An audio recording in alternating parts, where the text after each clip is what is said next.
You really can't make this stuff up. A few months ago, I bought a lakefront property that came with two homes on one large parcel. One of them was rented out to a woman named Karen. Yes, that kind of Karen, who had lived there for over a year. She was loud, bossy, and constantly tried to throw her HOA weight around, even though her own dues were often late.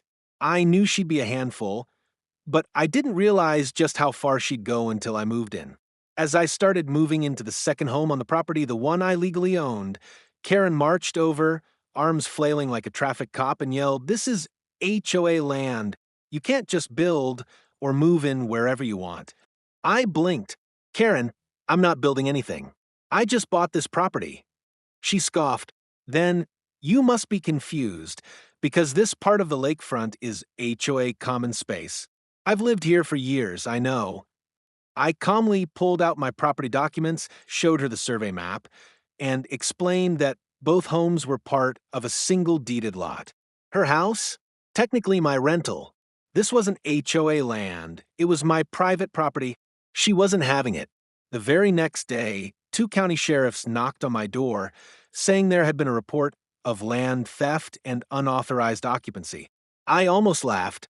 I showed them the full title, the survey, the bill of sale, everything.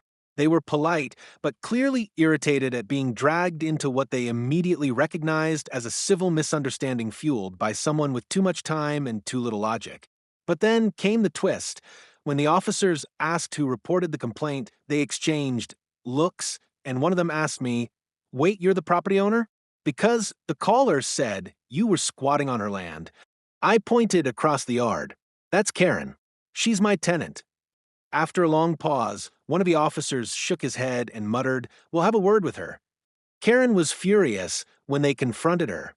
She tried to pull HOA bylaws out of a crumpled binder and claimed the association owned all the lake-adjacent space.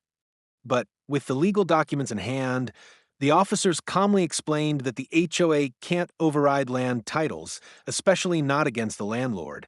Karen stormed off, red-faced, mumbling about getting a lawyer. She paid her rent late that month, again, and hasn't looked me in the eye since. For more unbelievable HOA madness, subscribe to the HOA Stories.